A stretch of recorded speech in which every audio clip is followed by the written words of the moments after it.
Hello student, आपका स्वागत है आपके अपने स्मार्ट स्टडी क्लासेस में। हाँ, तो हमारी ग्रामर क्लास चल रही थी जिसमें चला था सिंथेसिस चल रहा था। क्या चला था? सिंथेसिस। और देखो, हमने आपको सिंथेसिस के बारे में बताया था कि क्या होता है, कैसे होता है ना। इसमें क्या होता है, इसमें एक साथ दो वाक्य दिए होते हैं, दो या दो से अधिक वाक्य दिए होते हैं, जिनको मिलाकर हम एक सिंपल सेंटेंस बनाते हैं, या फिर एक कंपाउंड सेंटेंस बनाते हैं, या फिर एक कॉम्प्लेक्स सेंटेंस बनाते हैं। ये सब हमने आपको बताया था पिछली वीडियो में। और हमने आपको ये बताया था कि सिंपल बनाने के हमारे 8 तरीके होते हैं। छोटे मोटे कितने होते हैं? 8 तरीके होते हैं जिनसे आप सिंपल बना सकते हो। ठीक है, यही बताया था कि कंपाउंड बनाने के हमारे 4 तरीके होते हैं और कॉम्प्लेक्स बनाने के 3 तरीके होते हैं। ये सब हम आपको बता चुके हैं। फिर हमने बताया था कि अब हम आपको क्रम से बताएंगे। जो हमने आपको 8 पॉइंट बताए थे, हमने आपको एक साथ यहाँ पर 8 पॉइंट लिखा दिए थे। फिर कहा था अब इनको 1 बाय 1 आपको हम समझाएंगे। ठीक है, तो आज चलते हैं 1 बाय 1। ठीक है, देखो पहला स्टेप था हमारा इसमें पार्टिसिपल द्वारा सिंपल सेंटेंस। मतलब हम पार्टिसिपल का प्रयोग करके सिंपल सेंटेंस बनाना है ना। लेकिन सबसे पहले हमें पार्टिसिपल के बारे में पता होना चाहिए कि पार्टिसिपल होता क्या है ना। इस चीज़ को समझने के लिए थोड़ा सा मैं आपको पार्टिसिपल के बारे में, जो होता है ये नॉन फाइनाइटिव वर्ब बोलते हैं, इसको क्या बोलते हैं? नॉन फाइनाइटिव वर्ब है ना। उसके बारे में आपको मैं थोड़ा समझाऊंगा और फिर आपको बताऊंगा कि पार्टिसिपल द्वारा हम सिंपल कैसे बनाते हैं। ठीक है, तो सबसे पहला क्या होता है? Non finitive verb.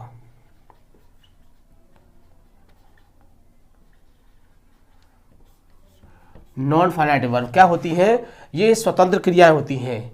वर्ब 2 तरह की होती हैं, एक फाइनाइटिव वर्ब, एक non finitive verb.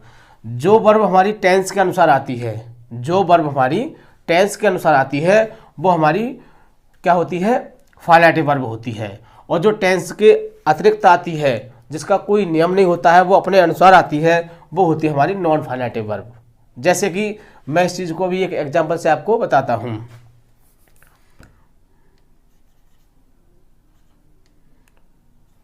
Mohan goes to school. Mohan goes to school reading book. ठीक है, अब देखो हमने एक सेंटेंस लिया, इसमें देखो आपकी 2 वर्ब हैं, एक आपकी वर्ब ये रही और एक वर्ब ये रही, है ना। अब देखो ये वर्ब जो है वो टेंस के अनुसार आ रही है हमारी, है ना। मतलब क्या है कि मोहन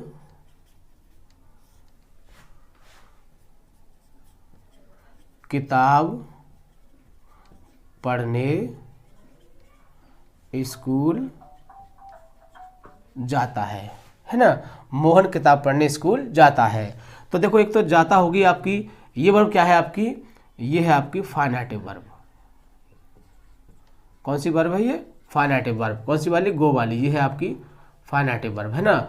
और रीडिंग आपकी कैसी है? नॉन फाइनाइटिव वर्ब, है ना। क्यों? क्योंकि ये जो वर्ब है वो हमारी मोहन के अनुसार आ रही है। यदि हम यहाँ मोहन न करके यहाँ कर दें हम बॉयज़, क्या कर दें? बॉयज़, तो ये वर्ब क्या हो जाएगी हमारी? गो हो जाएगी, है ना। लेकिन इस वर्ब पर कोई फर्क नहीं पड़ेगा, ये आपकी रीडिंग की रीडिंग ही रहेगी। क्यों? क्योंकि ये हमारी स्वतंत्र क्रिया है। ये कैसी है? ये नॉन फाइनाइटिव वर्ब है। इसका कर्ता से और ऑब्जेक्ट से किसी से कोई संबंध नहीं है। इसको अपना केवल अर्थ देना है। किसकी अंग्रेजी? हमारी पढ़ने की अंग्रेजी है ना। और जो वाली जो वर्ब है जाता, ये हमारी टेंस के अनुसार है। कैसे कि देखो यहाँ मोहन था तो इसमें ऐसे यस आ रही थी, लेकिन यहाँ हमने मोहन को सब्जेक्ट बदल दिया तो क्या होगी? गो हो गई, है ना। तो ये सब्जेक्ट के अनुसार, हमारी टेंस के अनुसार क्या होता है? बदलती रहती है। और जो बदल जाती है उसे बोलते हैं फाइनाइटिव वर्ब, और जो नहीं बदलती उसको बोलते हैं नॉन फाइनाइटिव वर्ब। तो ये चीज़ क्लियर हुई आपकी, फाइनाइटिव और नॉन फाइनाइटिव वर्ब, है ना। तो नॉन फाइनाइटिव होती क्या है, अब हम आपको इसको क्रम से बताएंगे। ठीक है, कैसे बताएंगे? क्रम से। तो सबसे पहले होती है हमारी नॉन फाइनाइटिव वर्ब। तो कह सकते हैं कि वे क्रियाएं जिनका कर्ता से, कर्म से कोई संबंध नहीं होता है, हम उसे नॉन फाइनाइटिव वर्ब कहते हैं। ये 3 प्रकार की होती हैं। कितनी होती हैं ये? 3 प्रकार की होती हैं। पहली होती है हमारी इन्फिनेटिव, है ना। दूसरी होती है हमारी जीरंड, और तीसरी होती है हमारी पार्टिसिपल। पहली कौन सी होती है, इन्फिनेटिव, दूसरी होती है जीरेंड और तीसरी होती है पार्टिसिपल, है ना। तो हम पार्टिसिपल के बारे में आपको बता रहे हैं। और जो सिंपल बनाने के लिए आते हैं वो इन्फिनेटिव से भी आते हैं, जीरेंड से भी आते हैं और पार्टिसिपल से भी आते हैं। इसलिए आपको तीनों की जानकारी होनी चाहिए। तो इन्फिनेटिव क्या होती हैं, ये हमारी संज्ञा का कार्य करती हैं। किसी कार्य करती हैं, संज्ञा का। संज्ञा मतलब नाउन का कार्य करते हैं। ये किसका कार्य करती हैं, नाउन का कार्य करती हैं। और इनके अंत में क्या होता है, ना नी ने आता है। क्या आता है, ना नी ने, ठीक है। क्या होता है, ना नी ने आता है और ये नाउन का कार्य करती हैं। उसे हम क्या बोलते हैं, इन्फिनेटिव बोलते हैं। तो प्रश्न बनती है कि इनके अंत में नानी ने आता है और ये संज्ञा कार्य करती हैं और इनकी अंग्रेजी बनाने के लिए हम टू का प्रयोग करते हैं। किसका प्रयोग करते हैं, टू का प्रयोग करते हैं, है ना। तो इसकी तीन बातें हमें याद रखनी है। पहली बात इसकी कौन सी है, ये नाउन का कार्य करती हैं। दूसरी बात क्या है कि इनमें हमारे नानी ने आता है। और तीसरी बात क्या है कि इनकी अंग्रेजी बनाने के लिए हम टू का प्रयोग करते हैं। देखो हम इसको एग्जाम्पल से क्लियर करते हैं। जैसे पढ़ना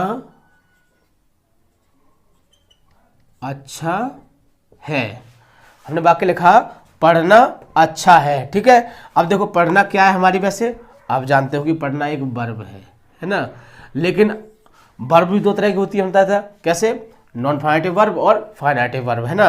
अब देखो हमें ये पढ़ना अक्षर आ गया, आपका क्या आ गया, मैंने कहता है ना नी ने आ जाए तो क्या होती है हमारी, वो इन्फिनेटिव होता है। क्या होता है हमारा, वो इन्फिनेटिव होता है। तो इन्फिनेटिव है। और देखो ये शुरू में आ रही है, ये हमारा नाउन का कार्य करेगी। क्योंकि हम इसको नाउन क्यों कह सकते हैं, हम इसको नाउन इसलिए कह सकते हैं क्योंकि इसके बाद फिर हमारी HV या MV दूसरी वर्ब आएगी। यदि वर्ब के बाद अगर दूसरी वर्ब आती है तो जो पहली वर्ब होती है वो क्या होती है, वो हमारी मतलब इन्फिनेटिव या फिर जीरेंड हो सकती है, ठीक है।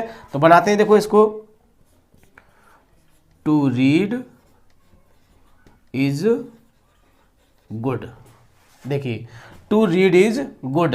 अब देखो ये हमारा किसका, ये नाउन का कार्य कर रही है। किसका कार्य कर रही है, ये नाउन का कार्य कर रही है हमारा। कैसे, क्योंकि इसके बाद देखो HB आ गई, है ना।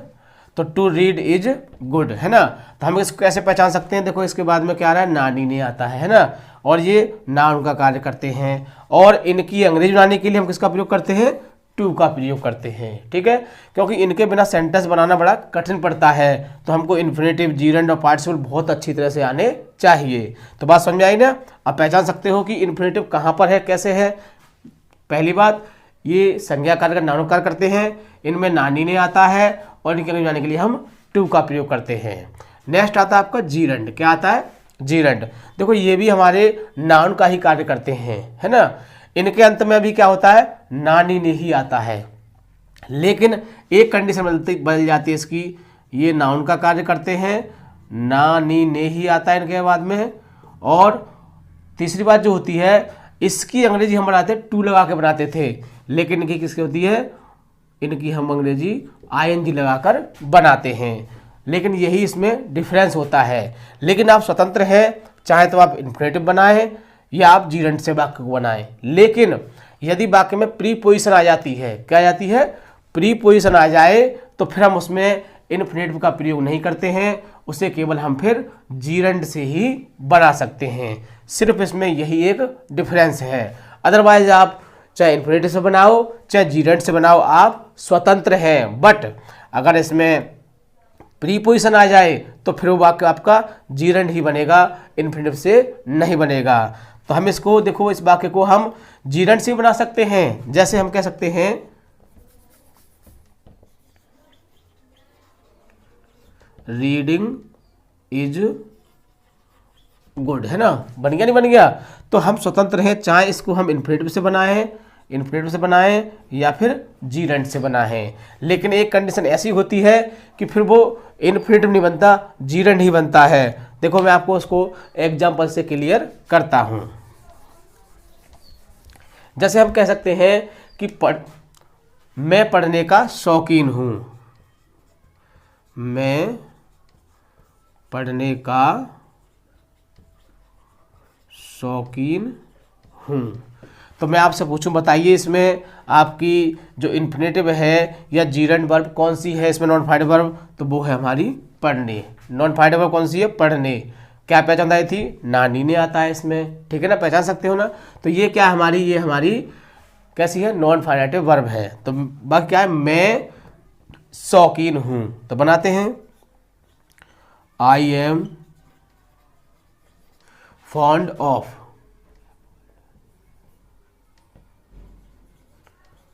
I am fond of. अब देखो ये ऑफ आ गया। ऑफ क्या है? हमारी प्रीपोजिशन है ना, प्रीपोजिशन है ना, यू नो, जानते हैं आप। तो ये प्रीपोजिशन है, और हमने क्या बताया था कि जब प्रीपोजिशन आ जाए तो हम जब केवल किसका प्रयोग करते हैं?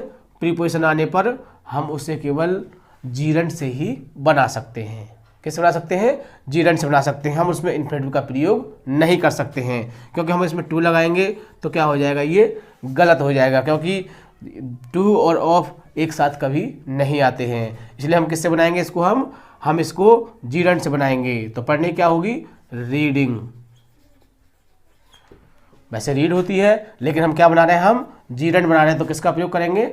आईएनजी का प्रयोग करेंगे। तो I am fond of reading, मैं पढ़ने का शौकीन हूं। तो ये था आपका इन्फिनेटिव और जीरंड। और तीसरा आता है आपका पार्टिसिपल। क्या आता है? पार्टिसिपल। अब पार्टिसिपल क्या होता है? देखो इसको आपको समझना पड़ेगा, क्योंकि जब तक आपकी समझ में ये नहीं आएगा तब तक आप इसे नहीं समझ पाओगे, है ना।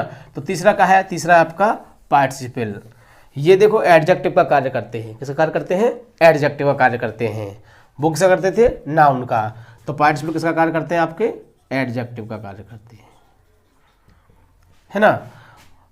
और इनका भी अपना अर्थ अलग होता है ना। इनमें क्या होता है? हुआ, कर, करके आदि शब्द आते हैं। क्या आते हैं? हुआ, कर, करके आदि शब्द आते हैं। और पार्टिसिपल जो होते हैं वो हमारे 3 प्रकार के होते हैं। कितने होते हैं? हमारे 3 प्रकार के। पहला होता है हमारा प्रेजेंट पार्टिसिपल,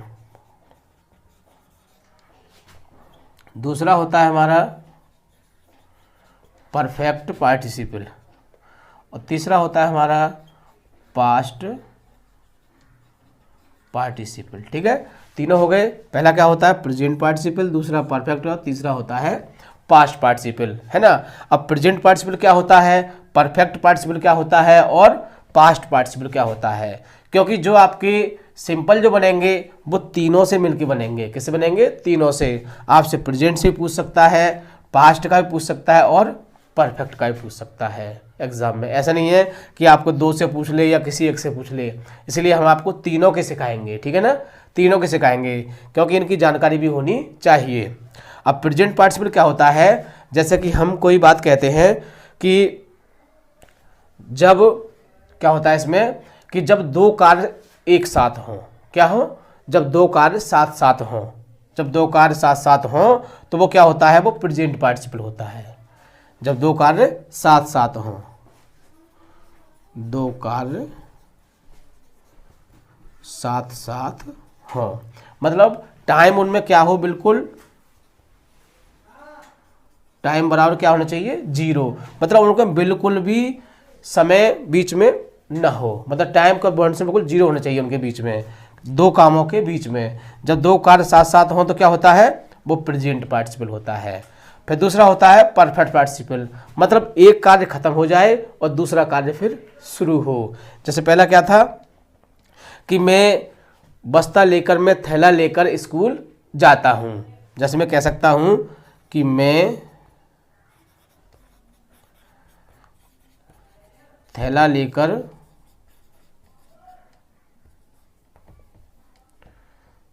स्कूल जाता हूं, है ना। तो देखो इसमें 2 काम हो रहे हैं। एक तो मैं थैला लेकर, थैला भी मेरे साथ साथ जा रहा है, और मैं क्या स्कूल भी जा रहा हूं। तो दोनों काम साथ साथ हो रहे हैं, बिल्कुल भी समय नहीं है, थैला भी साथ जा रहा है, स्कूल भी एक साथ जा रहा हूं। तो क्या होता है कि जब 2 कार्य साथ साथ हों तो क्या होता है? वो प्रेजेंट पार्टिसिपल होता है। दूसरा होता है हमारा परफेक्ट पार्टिसिपल, जब एक काम खत्म हो जाए और दूसरा काम शुरू हो।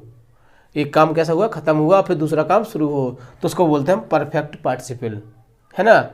जैसे कि हम सेंटेंस देखते हैं कि मोहन खाना खाकर सो गया, है ना। मोहन खाना खाकर सो गया, तो ऐसा तो है नहीं कि मोहन खाते खाते सो गया हो।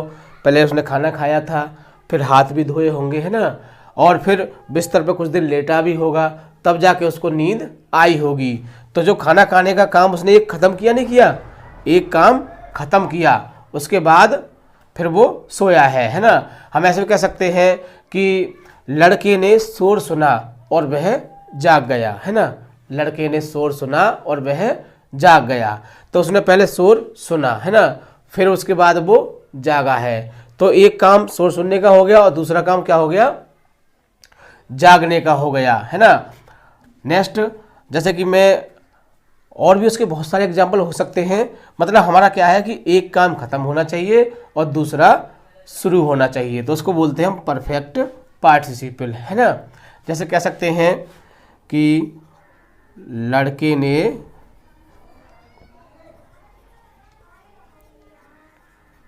शोर सुना और लड़का जाग गया, है ना। तो पहले उसने शोर सुना और फिर वो जागा है ना। तीसरा होता है हमारा पास्ट पार्टिसिपल। पास्ट पार्टिसिपल क्या होता है, और देखो हमने इसकी आपको पहचान बताई थी कि इनमें क्या होता है, इनमें हुआ, कर, करके, ये शब्द इनमें हिंदी में आते हैं जिससे कि हम इनको पहचान सकें। जैसे कि देखो ये था, मैं थैला लेकर कहाँ गया, स्कूल जाता हूँ, तो देखो इसमें कर शब्द आ गया आपका। ऐसे ही इसमें लड़के ने खाना खाया, लड़के ने शोर सुना और लड़का सो गया, मतलब शोर सुनकर, है ना, शोर सुनकर लड़का क्या हुआ, जाग गया, है ना। ऐसे तीसरा होता है हमारा पास्ट पार्टिसिपल। इसमें क्या होता है कि जब एक काम पूरी तरह से खत्म हो जाए और काफ़ी समय बाद फिर दूसरा काम शुरू हो, तो हम उसको बोलते हैं पास्ट पार्टिसिपल। जैसे मेरी खोई हुई किताब मुझे मिल गई, मतलब आज मेरी किताब मुझे मिली है, पता नहीं कब खो गई थी। तो एक काम तो पहले हो चुका था खोने वाला, और मिलने वाला कब हुआ है, अब हुआ है। तो ऐसी कंडीशन हो, जैसे कि मैंने सड़क पर मरा हुआ व्यक्ति देखा। अब ऐसा तो है नहीं कि व्यक्ति अभी अभी मरा हो, सड़क पर पड़ा हो सकता है कि 2 घंटे 4 घंटे पहले से मर गया हो, है ना। तो इस तरह के जो सेंटेंस होते हैं, इसमें क्या होता है कि जो सेंटेंस में क्या होता है कि दोनों सब्जेक्ट कैसे होते हैं, अलग अलग होते हैं। कैसे होते हैं, अलग अलग होते हैं। और इन दोनों में क्या होता है कि जो सेंटेंस होते हैं, दोनों का जो सब्जेक्ट होता है वो सेम होता है। इसकी यही पहचान है, क्योंकि अब तो आप इनको हम बता रहे हैं, लेकिन जब हम आपका सिंपल आपको करना सिखाएंगे तो आप कन्फ्यूज हो जाओगे कि हम इसे प्रेजेंट बनाएं या फिर पास्ट से बनाएं, परफेक्ट से बनाएं या फिर पास्ट से बनाएं, है ना। तो ऐसी कंडीशन में क्या होता है कि हमको ये देखना पड़ेगा कि ये कौन से उससे बनेगा, है ना। तो यदि दोनों में क्या होता है, कैसे हो, इसमें सब्जेक्ट कैसे हो, सेम हो, दोनों में सब्जेक्ट सेम हो, तो आप स्वतंत्र हो, चाहे उसे प्रेजेंट से बना दो या फिर परफेक्ट से बना दो। लेकिन उसमें एक और चीज़ देखी जाती है कि कौन से में काम कैसे हो रहा है। अगर 2 काम साथ साथ हो रहे हैं तो फिर उसे प्रेजेंट से बनाओगे, अगर एक काम खत्म हो चुका है तो फिर उसे आप परफेक्ट से बनाओगे, और एक काम काफ़ी समय बाद हुआ है। लेकिन इसकी खास पहचान ये होती है कि इसके जो दोनों सब्जेक्ट होते हैं वो कैसे होते हैं, बिल्कुल डिफर होते हैं। दोनों सब्जेक्ट कैसे होते हैं, अलग अलग होते हैं, है ना। तो हम आसानी से पहचान सकते हैं कि ये हमारा पास्ट पार्टिसिपल से बनेगा, ठीक है। इस चीज़ को हम कब देखेंगे, जब आपको हम सिंपल करना सिखाएंगे। तो आप इसको कैसे पहचान सकते हो, क्योंकि इसमें एक काम पहले ख़त्म हो चुका होता है और काफ़ी समय बाद फिर दूसरा काम होता है। जैसे कि मैंने सड़क पर मरा हुआ सांप देखा, है ना। तो अब पता नहीं सांप कब का मरा पड़ा है, हमने अब देखा है ना। या मुझे खोई हुई मेरी किताब मिल गई, पहले खो गई थी। तो हम तीनों को पहचान सकते हैं आसानी से कि प्रेजेंट है कि पास्ट है या फिर परफेक्ट है, बहुत ही आसानी से पहचान सकते हैं ना। अब देखो ये था आपका हमारा का बेसिक, क्योंकि आपको इसकी बेसिक जानकारी होनी चाहिए, क्योंकि जब तक आपको बेसिक जानकारी नहीं होगी तब तक आप सिंपल नहीं कर सकते हो। तो पहले हमने आपको इन्फिनेटिव के बारे में बताया, फिर जीरेंड के बारे में बताया और फिर पार्टिसिपल के बारे में बताया, ठीक है। तो अब चलते हैं इसके सिंपल सेंटेंस कैसे बनाए जाते हैं 2 या 2 से अधिक वाक्यों को मिलाकर, ठीक है। तो चलते हैं 1 बाय 1 रूल के हिसाब से।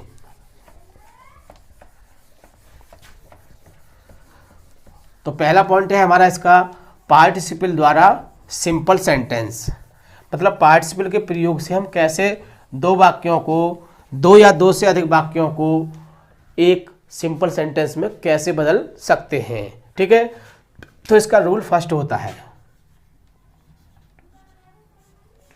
रूल फर्स्ट क्या होता है कि जब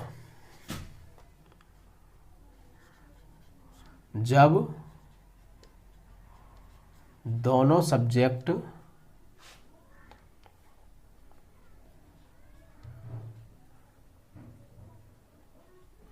एक समान हो, कैसे हो, एक समान हो, तो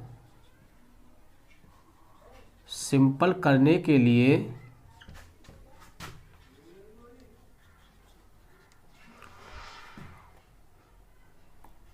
पहले वाक्य की वर्ब को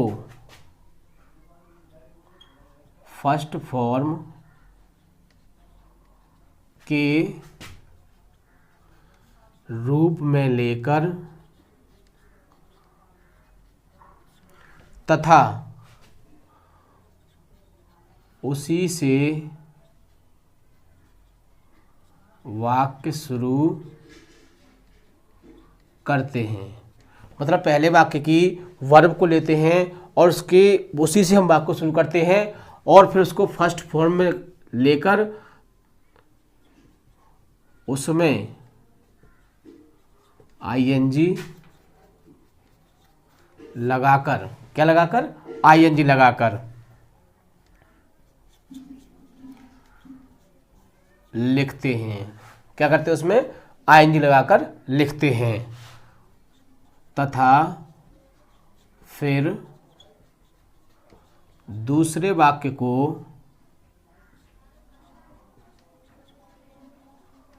उसमें जोड़कर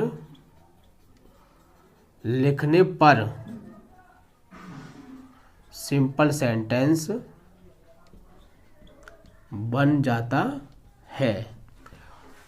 क्या करते हैं, पहले वाक्य में से हम वर्ब को लेते हैं और वर्ब में किसका प्रयोग करेंगे, आईएनजी का, क्योंकि हमने बताया था कि अगर हम प्रेजेंट पार्टिसिपल से बनाते हैं तो आईएनजी का प्रयोग करते हैं और हम परफेक्ट पार्टिसिपल बनाते हैं तो हैविंग के साथ वर्ब की थर्ड फॉर्म का प्रयोग करते हैं और हम पास्ट पार्टिसिपल से बनाते हैं तो फिर उसमें हम केवल थर्ड फॉर्म का प्रयोग करते हैं। ठीक है, ये बात हमको याद रखनी है कि यदि हम प्रेजेंट पार्टिसिपल बना रहे हैं तो हम आईएनजी का प्रयोग करेंगे और हम परफेक्ट बना रहे हैं तो फिर हैविंग के साथ थर्ड फॉर्म का प्रयोग करते हैं। ठीक है, तो क्या करते हैं, इसमें हम पहले वाक्य में से वर्ब को लेते हैं और फिर वर्ब में आईएनजी का प्रयोग करते हैं और जब आईएनजी का प्रयोग की जाती है तो आप जानते हैं कि वर्ब की फर्स्ट फॉर्म का ही प्रयोग किया जाता है और दूसरे वाक्य को कॉमा के द्वारा जोड़ देते हैं।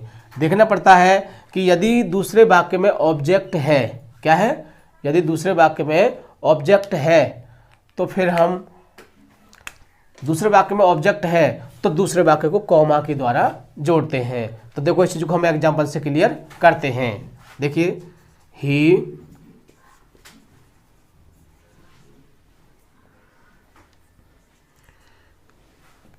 ही जंप्ड अप, पहला सेंटेंस हो गया।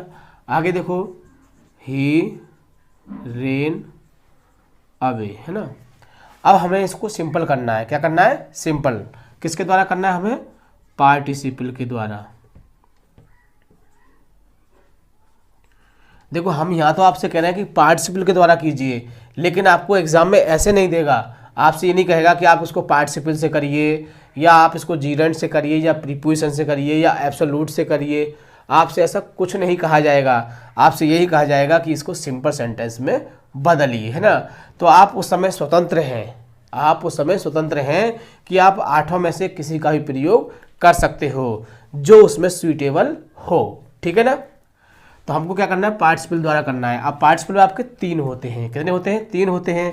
प्रेजेंट होता है, पास्ट होता है, परफेक्ट होता है। तो हमने कुछ कंडीशंस बताई थी कि हम दोनों सब्जेक्टों को देखते हैं। देखो इसका भी सब्जेक्ट ही है और इसका सब्जेक्ट भी ही है, मतलब इसका भी सब्जेक्ट क्या है, ही, और इसका भी सब्जेक्ट है ना। तो हमने एक चीज़ देखा कि दोनों सब्जेक्ट समान हैं। जब दोनों का सब्जेक्ट समान है तो एक चीज़ तो क्लियर होती है कि या तो हमारा ये प्रेजेंट पार्टिसिपल से बनेगा या फिर परफेक्ट पार्टिसिपल से बनेगा, है ना। दोनों में से एक से बनेगा, क्योंकि दोनों के सब्जेक्ट कैसे हैं, सेम है ना, सेम है ना। तो सेम होंगे तो क्या होगा, या तो प्रेजेंट से बनेगा या फिर परफेक्ट पार्टिसिपल से बनेगा। अब हम इनके कार्यों को देखते हैं। देखो, ही जंप्ड अप, वह ऊपर कूदा, ही रन अवे, वह भाग गया, वह ऊपर कूदा, वह भाग गया, है ना।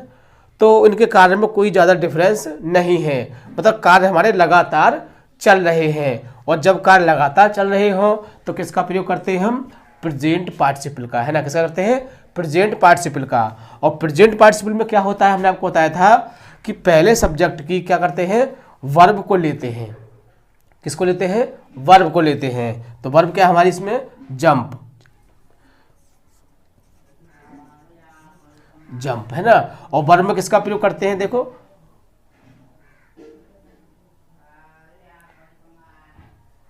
आईएनजी का प्रयोग करते हैं। किसका प्रयोग करते हैं, आईएनजी का। तो क्या हो जाएगा, जंपिंग हो जाएगा, है ना। फिर आपको ले लेंगे जंपिंग अप, है ना। फिर दूसरे वाक्य में देखते हैं कि ऑब्जेक्ट है या नहीं है। ऑब्जेक्ट है इसमें, नहीं है ऑब्जेक्ट। जब ऑब्जेक्ट नहीं है तो क्या करेंगे, वाक्य को यूं ही सीधा सीधा इसमें जोड़ देंगे। और यदि इसमें ऑब्जेक्ट होता तो क्या करते हैं, दूसरे वाक्य को हम कॉमा के द्वारा जोड़ते हैं। तो बनाते हैं, देखो इसको, ही रेन अवे। क्या हो गया आपका, ये सिंपल हो गया। कोई दिक्कत, कोई दिक्कत तो नहीं हुई। क्या करते हैं, पहले वाक्य वर्ब को लेते हैं, उसमें आईएनजी लगा देते हैं और दूसरे वाक्य को फिर उसके पीछे उतार देते हैं।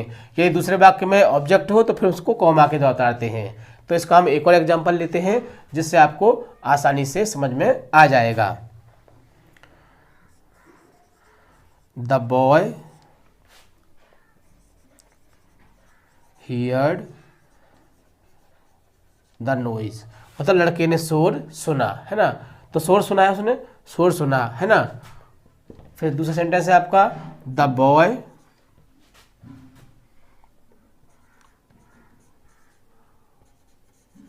वोक अप, है ना। The boy woke up,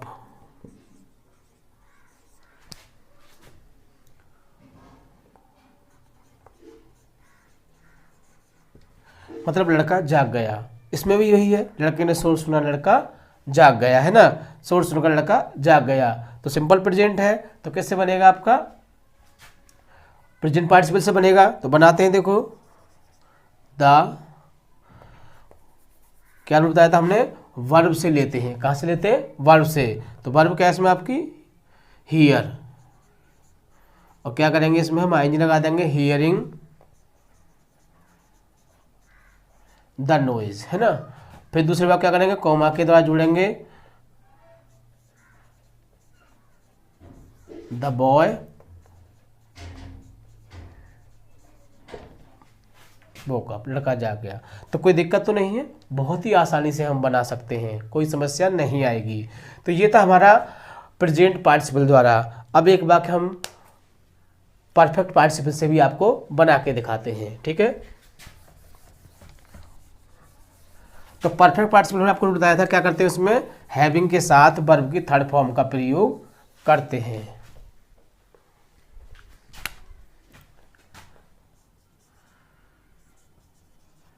he took his food, मतलब उसने खाना लिया, खाना खाया, है ना, खाना लिया, है ना।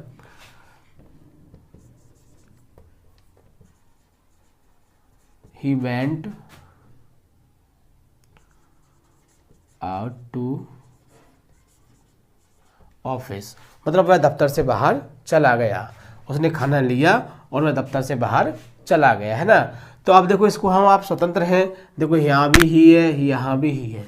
तो सिंपल है कि हमारा ये किससे बनेगा, प्रेजेंट पार्टिसिपल से बना दो, चाहे इसको आप परफेक्ट पार्टिसिपल से बना दो, है ना। तो हम इसको किससे बनाएंगे, परफेक्ट से बनाएंगे। क्यों, कि उसने खाना खाया है, जब वो गया है, ऐसा तो नहीं कि खाते खाते चला गया हो। पहले एक काम उसने क्या किया, खत्म किया है। जब एक काम खत्म हुआ है तो हमारा किससे बनेगा फिर, ये हमारा परफेक्ट पार्टिसिपल से बनेगा, ठीक है ना। और परफेक्ट पार्टिसिपल क्या क्या रूल होता है हमारा,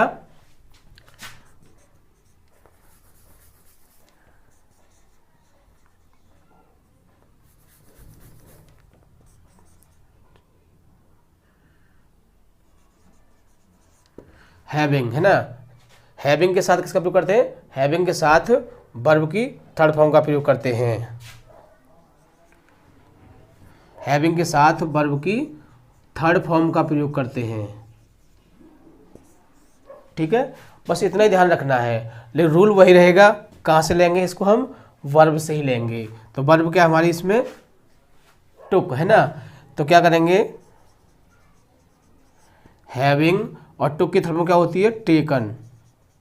having taken his food, having taken his food. और दूसरे बार क्या करते हैं? कॉमा के द्वारा जोड़ देते हैं। तो कॉमा लगाएंगे और फिर दूसरे भाग को जोड़ देंगे, he went out to office, है ना। कुछ भी नहीं है, बहुत ही सिंपल है, आसानी से सिंपल बना सकते हो। किसके द्वारा? पार्टिसिपल के द्वारा, है ना। तो आप बहुत ही आसानी से बना सकते हो। एक और सेंटेंस लेते हैं, देखो इसका। I finished my work, I finished my work, I shut the door.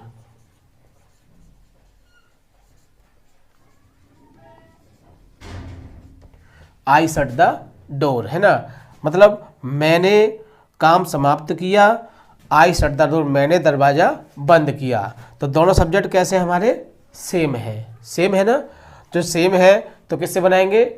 Present से या फिर परफेक्ट से। लेकिन अब ये भी देखना है कि काम, दोनों के सब्जेक्ट सेम है, काम में थोड़ा डिफरेंस है नहीं है।